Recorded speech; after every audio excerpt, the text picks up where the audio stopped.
What's up, ladies and gentlemen, boys and girls? You are now tuned into the greatest MLB DFS First Look podcast right here at the Wise Take Nation. I am joined by the one and only Paulie D. I think that's eight D's. What's up, my dude?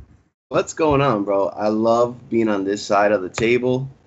Um, I don't think I drank enough beers just yet, but I was pre-gaming just for the show. And I like that we only got 6 games to really talk about. And that's all I got right now. I'm naturally high. Naturally. Yep.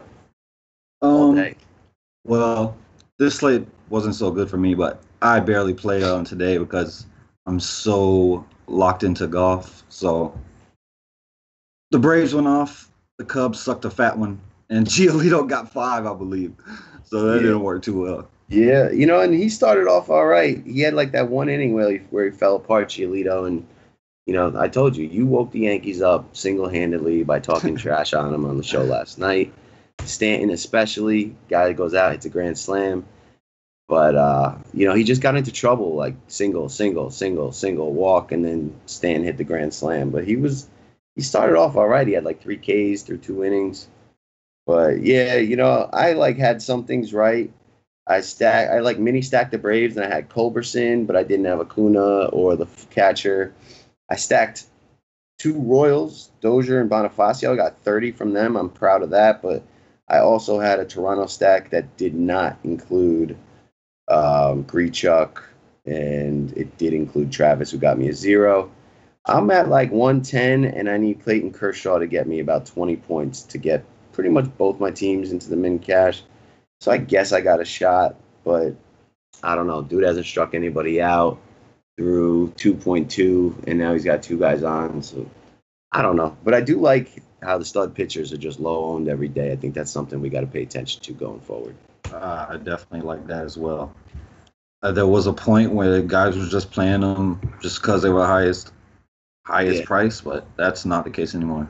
Yeah, I mean, that's definitely not the case. The other day, you were on Trevor Bauer. Like, he was like 6% and like won the slate. Like I've caught Scherzer under 15% like 3 weeks in a row now, and that's just like criminal. Scherzer didn't even do that great last night, but to have him at low ownership, it's always the right move. I don't care like what the matchup, what the result is.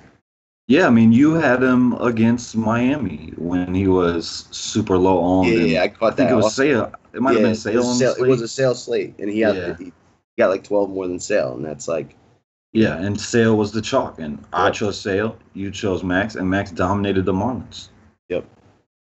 But yeah, it's always good to get a guy that is one of the best pitchers in baseball at low ownership anytime.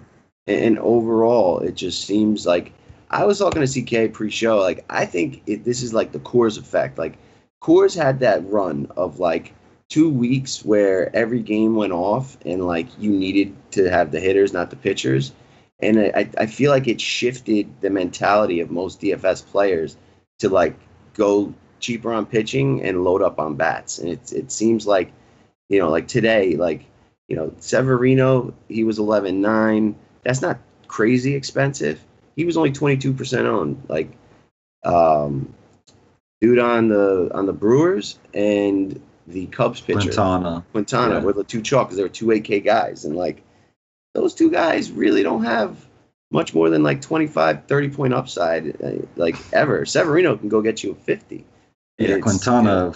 I mean, it had to be his best day to do that. The guy's garbage. I hope nobody played him. You should never play him as chalk. That's like playing Luke Weaver as chalk. Just don't do it. Do it.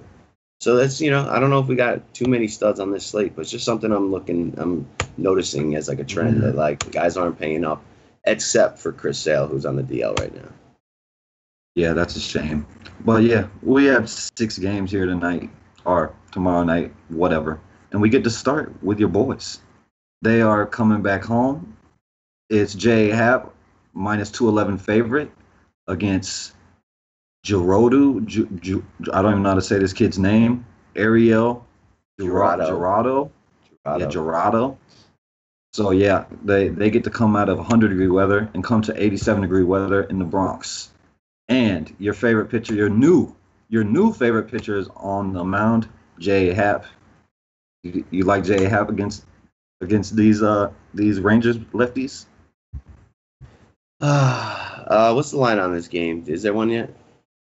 He's a 211 favorite, J.A. Happ, Two Yankees. 11 and like what we got 10 total. Yeah, I don't Nine have and the a total half. in front of me. Um, It's you probably know, high. I think the Yanks are definitely a team you want to look at. Like they you know heated up today. They've had like no, it's not like one particular guy that's really hot. It's like as a whole, they're all doing like a little bit above average. Like I've been telling guys, Neil Walker's probably like one of their hottest hitters. Glaber's been hot since coming back. He's hit like 5 home runs. Aaron Hicks homered today. He's like, none of these guys are like the hottest hitters in baseball, but they're all kind of hitting well. And against a rookie in Yankee Stadium, I think it's a good idea to jump on some of these Yankees bats. I haven't looked at the rest of the slate, so I don't know how chalky or not they will be. But 6 game slate, they're going to be popular. So I would say, you know, don't just do like 1 through 4. Try and add some of these guys at the bottom of the order, like Andujar, Greg Bird, Neil Walker. The Texas side, so I don't like J.A. Happ in Yankee Stadium, fly ball pitcher. Like, it's just not a good fit. I don't, but like against this team, it might be a decent fit. Like the Rangers, they strike out versus lefties. Who was it like 2 nights ago went in there and dominated them? It wasn't today because they beat up. Uh, LeBlanc? LeBlanc? yeah, It wasn't I think it was. was it LeBlanc? Let me check. It was like 2 days I ago. mean, it's probably a lefty because that's Yeah, normally what that's what I'm it saying. is. So we got a lefty that can get strikeouts. Yeah, it was Wade LeBlanc. He went 6 innings, 1 earned, 4 Ks, and that was in Texas. Like the only righties you're really worried about is like Chirinos for power. Like Beltre's a good hitter. He's actually got a good history in New York. So if you do play the Rangers, you're gonna want to play him. He's got 2 runs off Kershaw.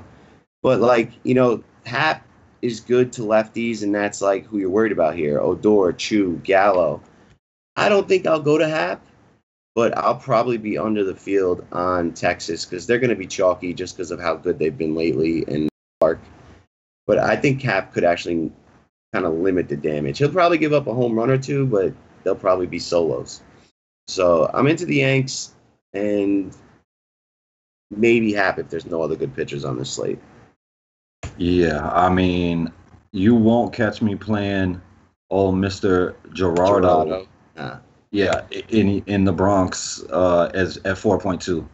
I tried that today on the road. I thought it was a Yep. good play, but not today. No way. I would say J. Happ is in play. Like I don't know the rest of the slate, but Yeah. I don't love that 9.3 price. It's not terrible. Like I do think he could go out and he's been pitching decent. What is his injury? What did he go to the DL for? He had like ear, throat, and nose disease or something Oh like yeah, that. that's right. Hand, mouth, foot. Yeah, hand, mouth, foot. Yeah, I've had my kids. My son had that. Um, I don't know. Okay, I don't know how an adult's getting that, but whatever. Do your thing, So Jay. Have Hap took on the Rangers in April this season in Toronto. Went 7 innings, 9 Ks, got 30 DK. They got the win. This is not the same environment. The Rangers were awful early in the year. He did give up 1 solo home run. He faced them last year at home again, had a similar outcome, not as good. And then in 2015 in Ranger Stadium, he's always gotten strikeouts versus them, but he's only seen them 3 times in the last 3 years. yeah, And and Texas will strike out a lot. I mean, yeah, there's only one bat, maybe two. I mean, I'll play Chirinos. I love him against a lefty anytime, so I could definitely play him. Andrews and Profar maybe, but I I probably stay away here except Chirinos and Giancarlo Stanton. He's went back-to-back days, so that's all I needed to see. I will yeah, be right there. yep, Like I'll be hoping that he just goes on a stretch like he did last year, and I think he's at 27 home runs right now. He just goes ballistic for a month, and he's at 50 before you can blink your eye, and you just look up, dude's at 50 home runs. So I will be playing Stanton today And at he's 5.1. 5-1. Like, you know, that's really crazy to me that David Dahl and Yasiel Puig. I mean, Puig's in Coors, but that those guys are more expensive than Stanton. That's just wrong. And the Yankees, you could stack them at home anytime, especially against a rookie. Yeah. And if they're chalk, I agree with you. You just don't go 1 through 5. You mix it up. You start at the 9 hole. You whatever. Get Andahar, skip Romine, play Walker, and then go back up there and get Stanton or whatever you want. But I wouldn't be going just 1 through 5. Stanton, Hicks, Didi are probably like the three like guys at the top of the order that I want, and then I'd go like 7, 9, 8, 9, depending who's where. Yep, I agree. One other note: if you are going to play the Rangers like 3-man or 5-man, Isaiah Kiner-Falefa has been just crushing the ball for the last month. Like I missed most of it because I just assumed this guy was horrible and like never even looked at him. But I mean, you look at his game logs. The guy's got multi-hit games like every time he plays. Like he's got multi-hit games his last 1, 2, 3, 4, 5, 6 starts, 6 in a row. So like he's a cheap value infielder that I would include if I'm playing the Rangers. Yeah, man, you could play Gallo every day too. I mean, he might strike out 3 times, but he could hit one out. Yeah, if he makes a lineup. Yeah, he probably will. Yeah. Next up, we are in Toronto. It's Boston minus 161. It's 80 degrees. Got Ryan Baruchu against Rick Porcello. You like either one of them? You like some stacks here? Gotta like Boston. So, like, this Baruchi kid, like, he still hasn't given up a home run. He hasn't given up a home run. That'll probably change tomorrow. I'd say JD or Betts takes him deep. So, like, do you think Boston will be chalkier than the Yankees? Which of those two teams do you think will be chalkier tomorrow? Boston went off. I think it should be the Yankees because they are going against a rookie, and Baruchu, he's had good games. He's been decent, and like we just said, he's still hasn't given up a home run. So I like the Yankees more. I would think the Yankees would be more popular too. Okay, they're both going to be pretty popular. I don't think I'd go to Baroque, but I'm not going to have the Red Sox tomorrow. Like, the Red Sox, usually when they go off, the next day they don't. Like, that's just been a trend this year. This guy faced the Red Sox. It's the only game that he gave up more than 2 earned runs all season. It was in Boston, and he walked 4 guys. Like, since then, he's only walked 1 guy in 3 games. Has given up 2 earned runs out of 3 games. Like, the other 2 games against Seattle and Minnesota, no earned runs. Not a ton of K upside, but I think this guy's good enough in this park to kind of, like, keep the Red Sox in check. And if they're going to be really chalky, I think that's just like a good like fade on the slate if you want to get a little different. Porcello has been really good. 10K is just like not a price I ever wanted to pay for him. And like Toronto fought back today, like they were down 8-2, 8-0.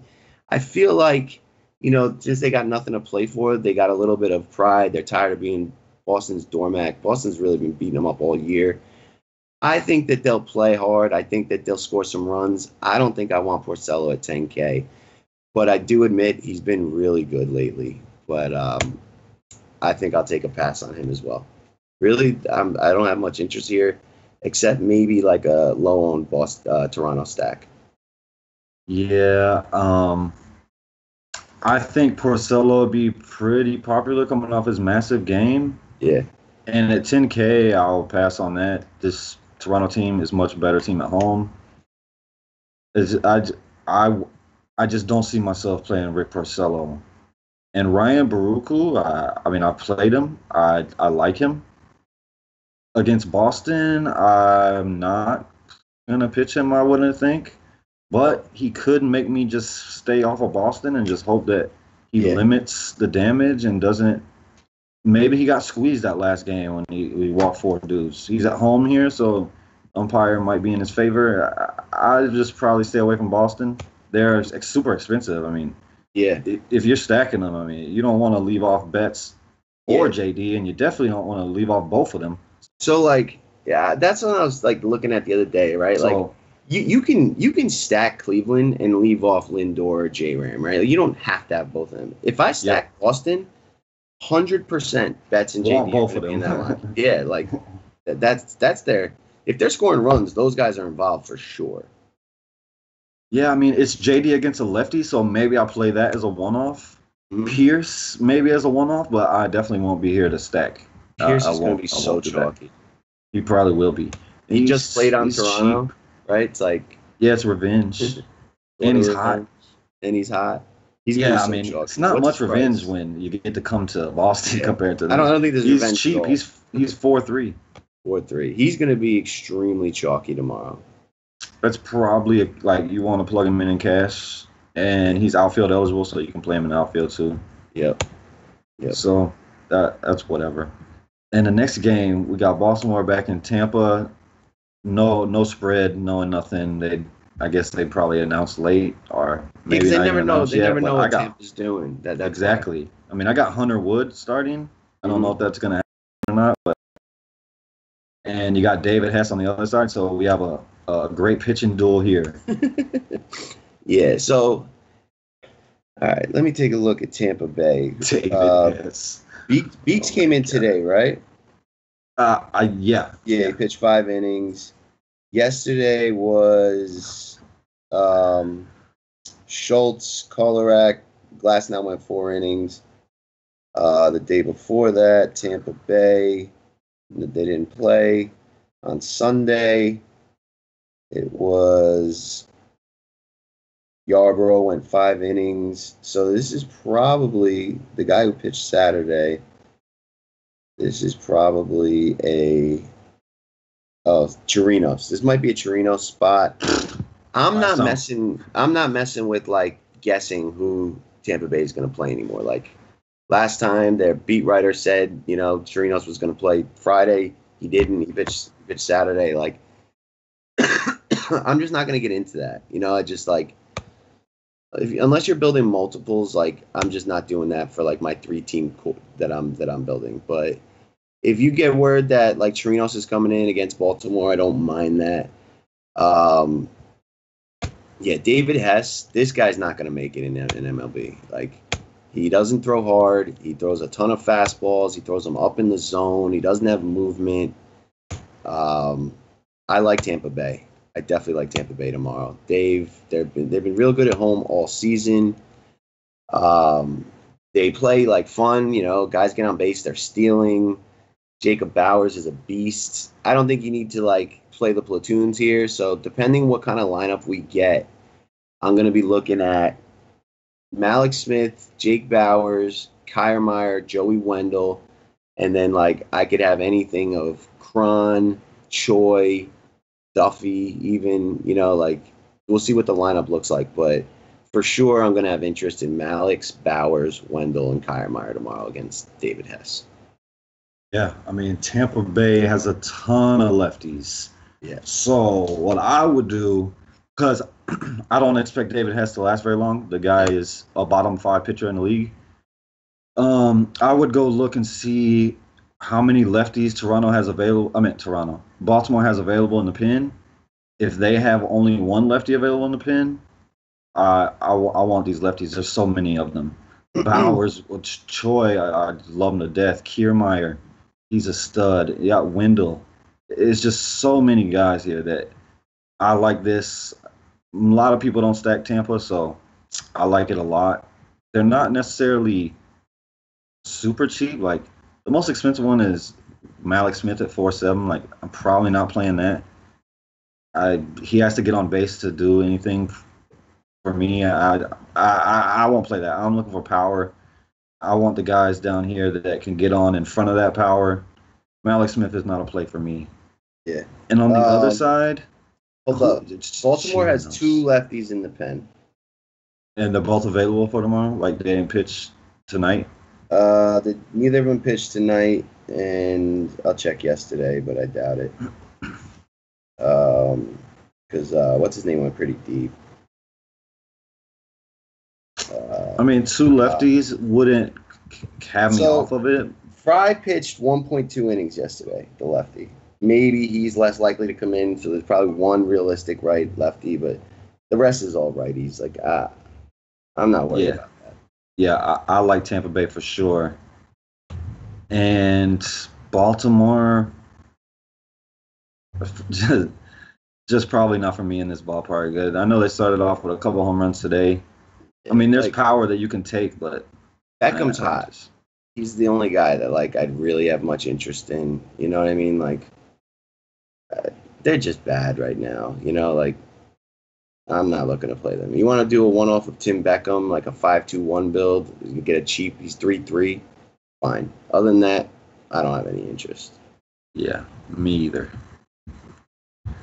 Next up, we got there's some wind. We got some wind here, and I would say we got some pitching here. We have Justin Verlander, 161 favorite against James Paxton. 90 degrees. They probably closed the roof. There's 19 miles per hour blowing out, so then I would say they probably even close the roof even more. And yeah, two great pitchers on the mound. Which one do you prefer? Man, that's a real tough question. Paxton just saw Houston, went 7 innings, 8 Ks, 3 hits, no runs. Houston is just banged the fuck up right now, like ugly, and they've been struggling against lefties all year. Paxton is $1,800 cheaper. I like that a lot. I also like Justin Verlander a lot. He just had a phenomenal game against the Dodgers. He always seems to be low ownership again. Yeah, at low ownership again, So I'm going to say that I'd go Verlander first because he's 2,000 more and more than likely going to be under 12% in this spot. All right, Seattle's been kind of hot. I think guys are going to take the discount and go to Paxton before paying up to Verlander. Maybe he won't be under 10% on a 6-game slate, but he'll be lower owned than he should. He's coming off a 14 strikeout game.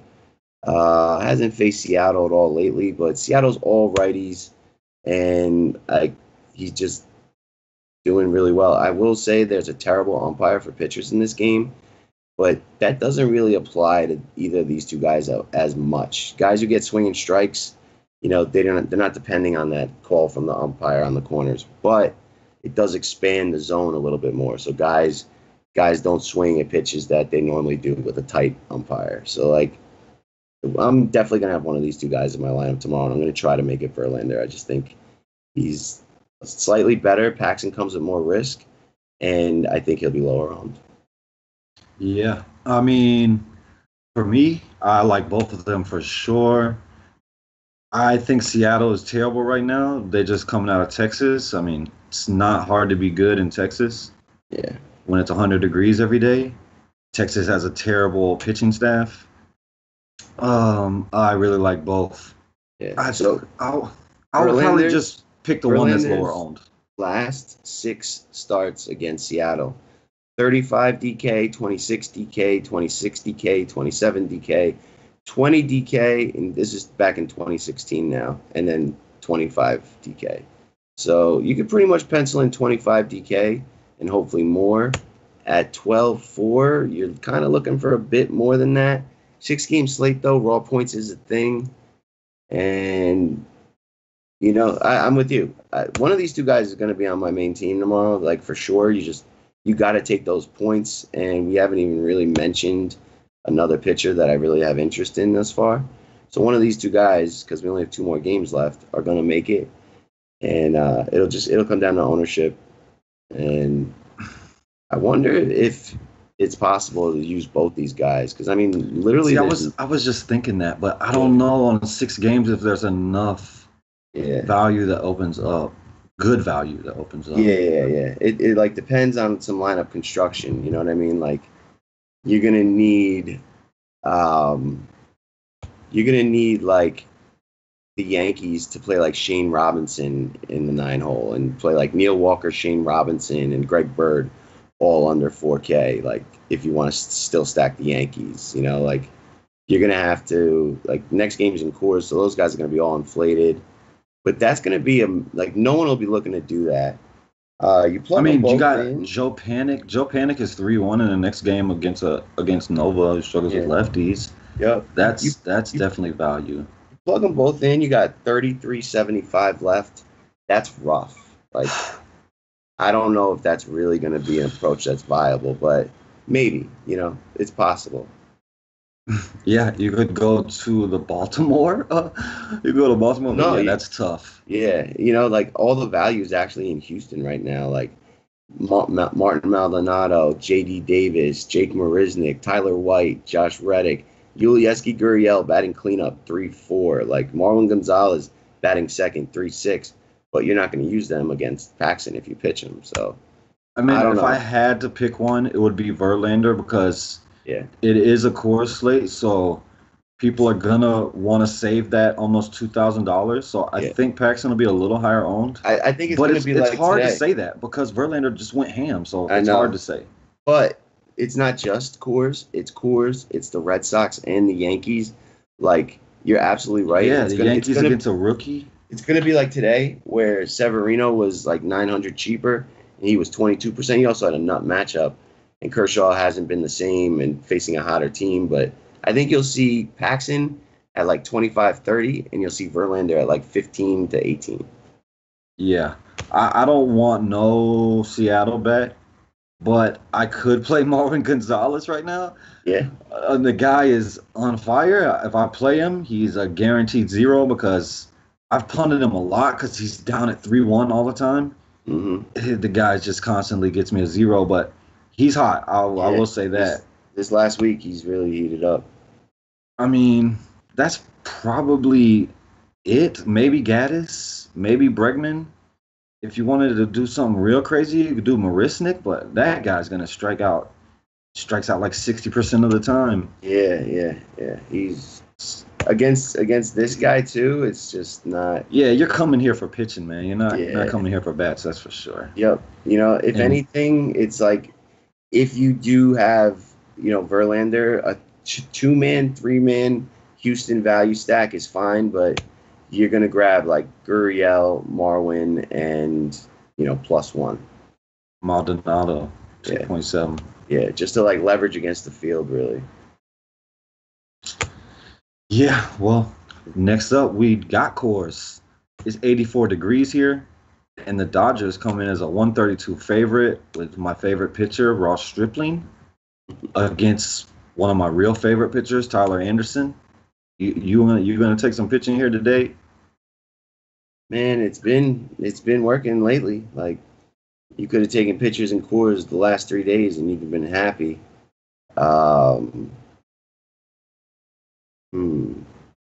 Stripling has pitched in Coors once, and he went 2 innings, 1 walk, and a hit.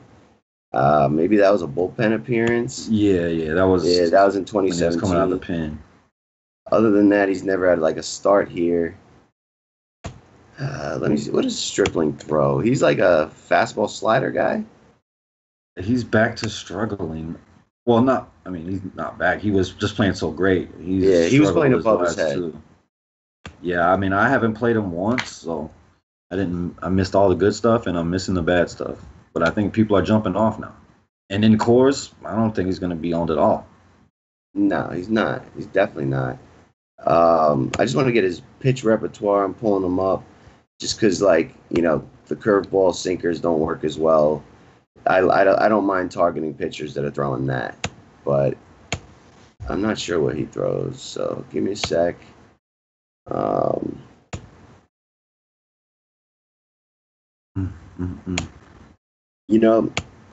We do have 3 clear pay up spots though on this slate for bats. And Kier and the Yankees and Boston. So Stripling throws fastball, slider, and curve. I'm sure he'll back off the curve a bit. The curve's a low percentage, right? He doesn't throw much. 21% on the curve, 28 on the slider, 38 on the 92-mile-per-hour fastball.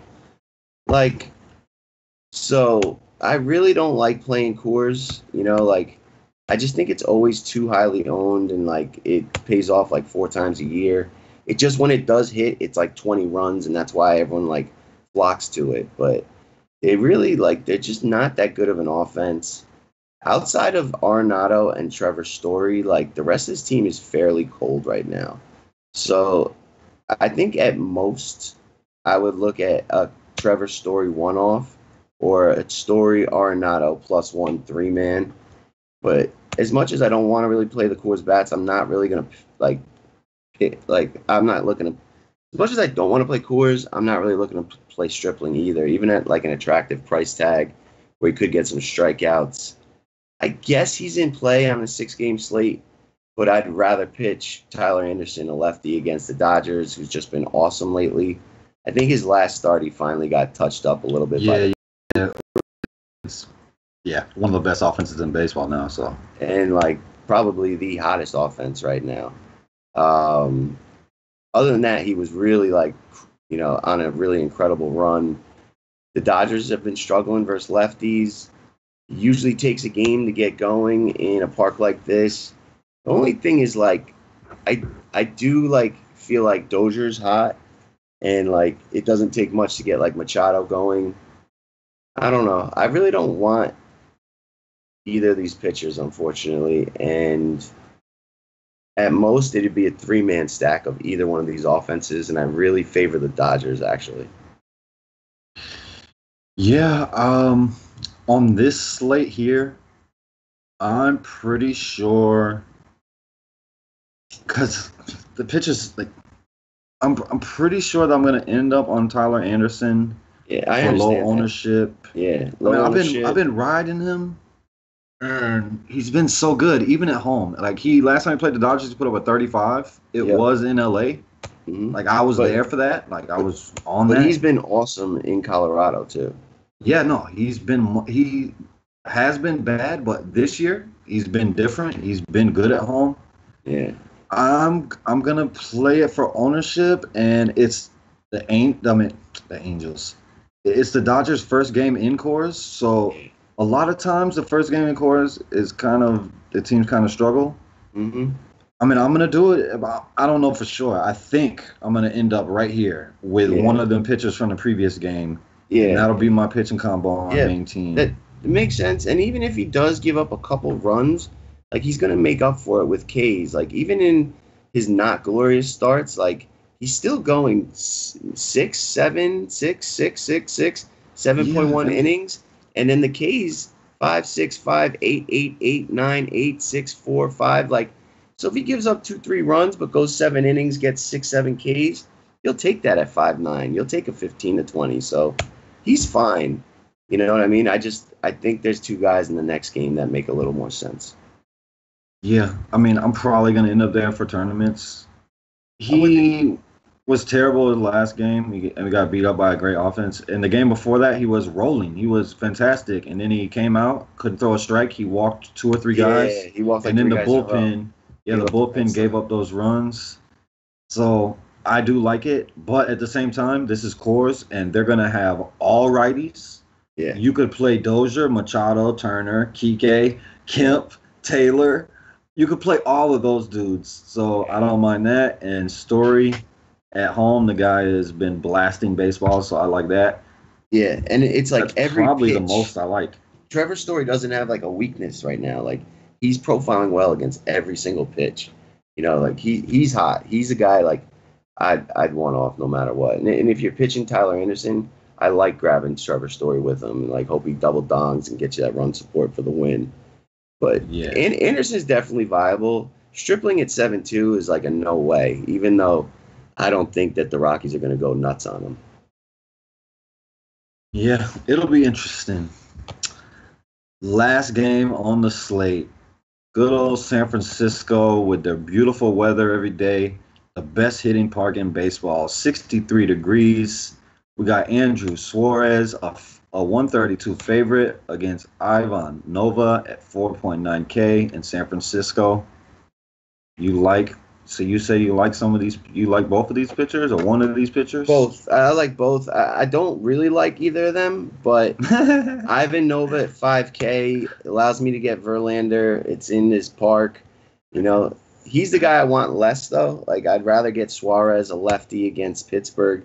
Pittsburgh, like, is night and day versus righties and lefties, and they struggle versus lefties. They strike out a lot more and have significantly less power. And then in this park, you know, there's just like the total in this game is 8 right now. I bet you it'll drop.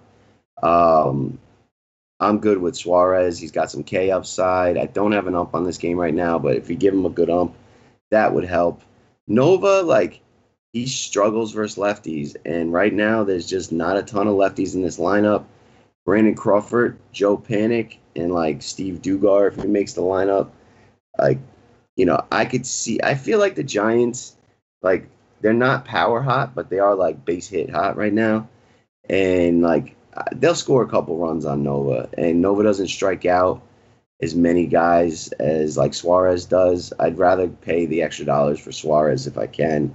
But if like the way my lineup constructs, and I got to decide between Suarez, Paxton, or Nova, Verlander, I'm gonna go the Verlander route. So like, I'm gonna try to go Verlander, Suarez, but if I just can't make it fit, I'm fine to go down to Nova for the discount. But both these guys, just like at 5K a piece, like I'm looking for 10, and anything better is gravy. I expect to get that from both here. Yeah, I mean, I can agree because of the park. I don't think either one is good. I think Suarez is bad. I think Nova is bad. But it's the park. Yeah. The Giants against righties just are not good. If Brandon Belt was here, then I wouldn't even think about Nova. Yeah, but and on the other side, Pittsburgh you just play them at home. Just play Pittsburgh at home because they go off on the regular. They just went to Coors and did nothing against bad pitchers, you know, like. Yeah. I mean, I don't want them. I know. I will say Suarez has been getting lit up. His last 2 starts, 228 distance, 96 exit velocity, 45% hard contact. Yeah, he sucks. Like, but so does this lineup away from Pittsburgh in a huge park. I mean, they play in a huge park. Yeah.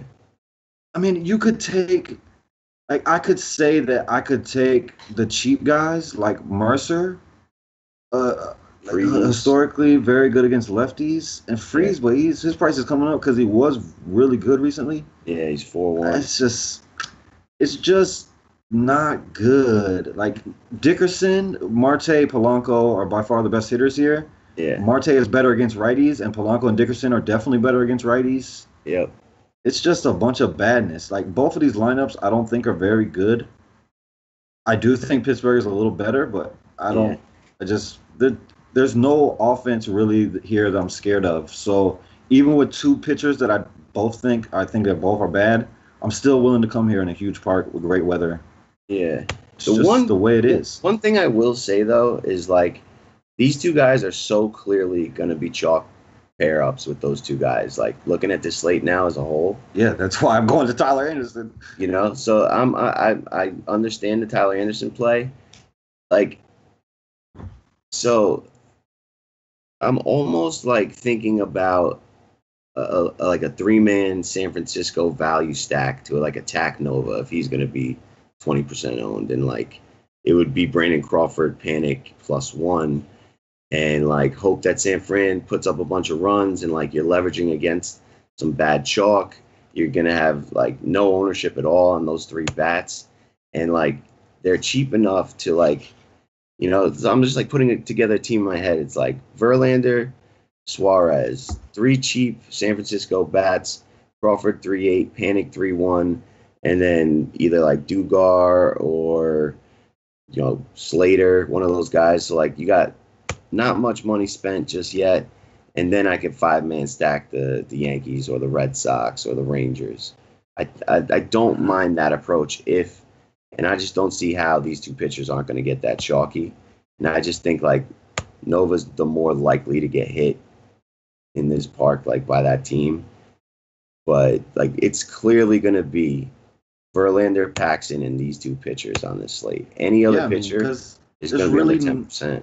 there's really no pivots. Yeah. A cheap pivots. Like there's a pivot to a Porcello if you want to go there. There's a pivot to JApp to save a little money off those two. But Yeah, for you're cheap, pivoting. there's no pivots except Yeah. Baruch. And who's gonna play Baruch against Boston? Nobody No. is. And like there's not enough K upside to justify that move. And like if you're pivoting to have a Porcello, that's off of Paxton or Verlander. That's not Exactly. Yeah, that's off the expensive guys, not the cheap yeah. guys. So yeah, I totally agree. Both of these are gonna have ownership, and one of them is probably gonna become more chalky than the other.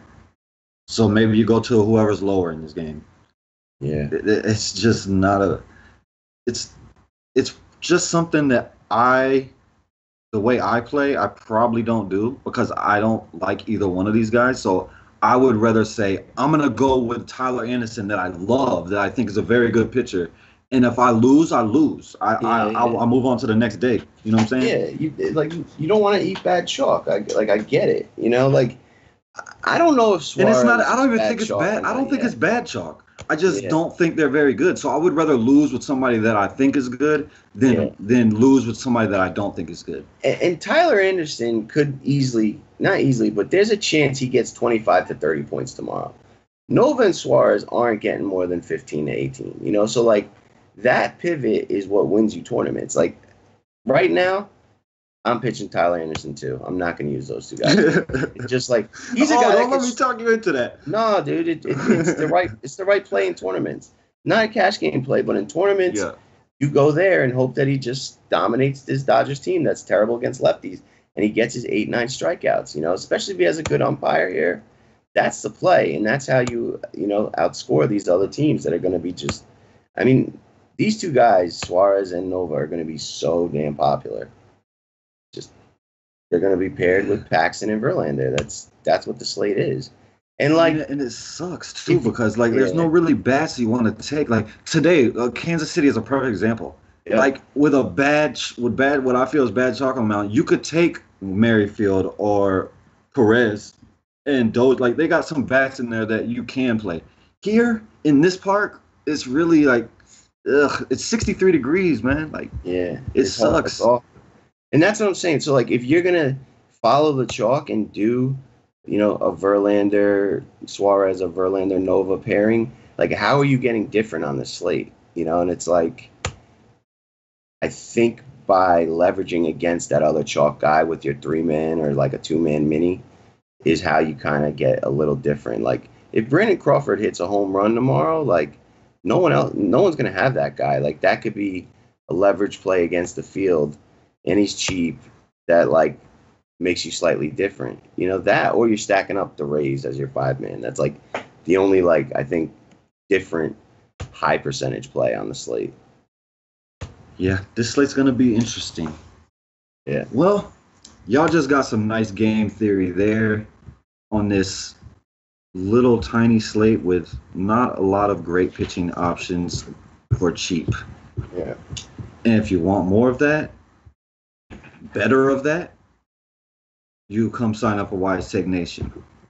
WiseTake.com, you just go over there, you click the little button, you sign up, and you'll get much more of this after research and where we can talk like adults.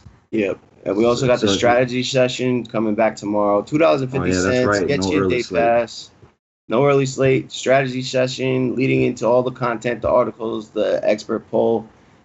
Leading into the Wise stream at 5:30 before the slate, where everyone's done their research, and we'll have our final takes.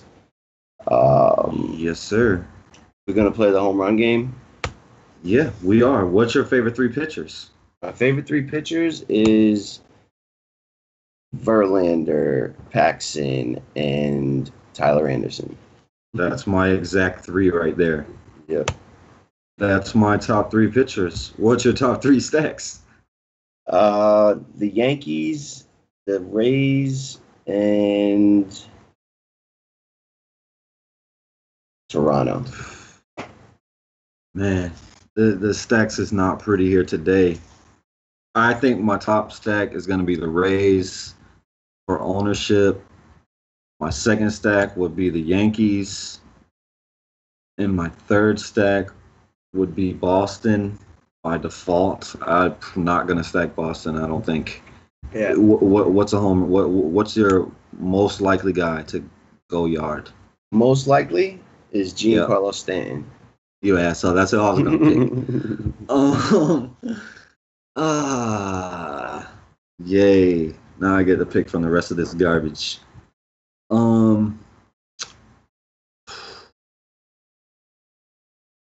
I do think that there's a chance Verlander gives up a home run, but it will be a solo shot. I will say, oh goodness gracious, I'm gonna say Chirinos against Hap.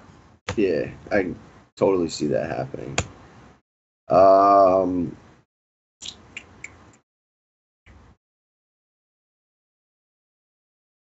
I This will is go. not. It's not good. This is not good to get home runs out of. Yeah, it's not like a ton of like, I don't even like care about the chalky ones, but there's just not a ton of like great home run spots. I'll go Kendrys Morales off of Porcello. So Yeah. I will go G-Man Choi.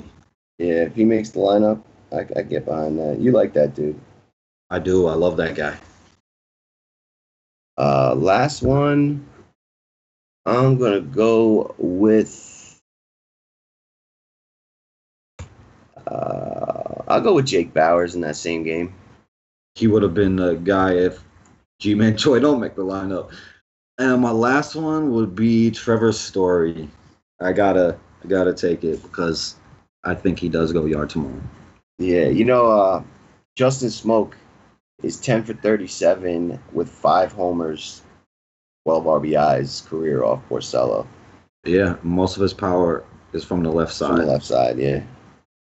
Yeah, don't mind that. Solarte maybe could too, but he's been really bad recently. Yeah, he has been real cold. He's dropped in the lineup. Kyle Seager actually has really good BVP against Verlander. He's 8 for 25 with a 320 batting average. Out of those 8 hits, 3 are doubles, 3 are home runs. That would be my home run call off of Verlander. So if you play Paxton, like I would play a Seager and hope he gets me a solo shot because unless he walks Cruz, it's probably going to be a solo shot. But yeah, that's all good at 3.3, no ownership. Yeah, and no ownership. You'll take 14. And Seager's been like crushing the ball lately. He's definitely has. Yes, for sure. Yeah. Well, that's all she wrote, fellas. We are done. Like I said, come sign up. If you want to win, you just come sign up. You will be on the winning track. That is what we do. And all day. Every day. A-Town. Oh, yeah. Oh, man. My first words out of my mouth when I looked at the Atlanta game yesterday was go. Just push your money in on Atlanta. And did that ever work out if you did it? I know Wisco was in Las Vegas. He asked for a bet. I was like, do it. Like, just go. Do that. Over. Braves are winning. Take the over 9. Let's do it. So, yeah. All day. All day. Yeah, so that's it. We'll be back tomorrow. As always, this is Cash signing off with Paulie D. I think that's 8. Peace. A-Town.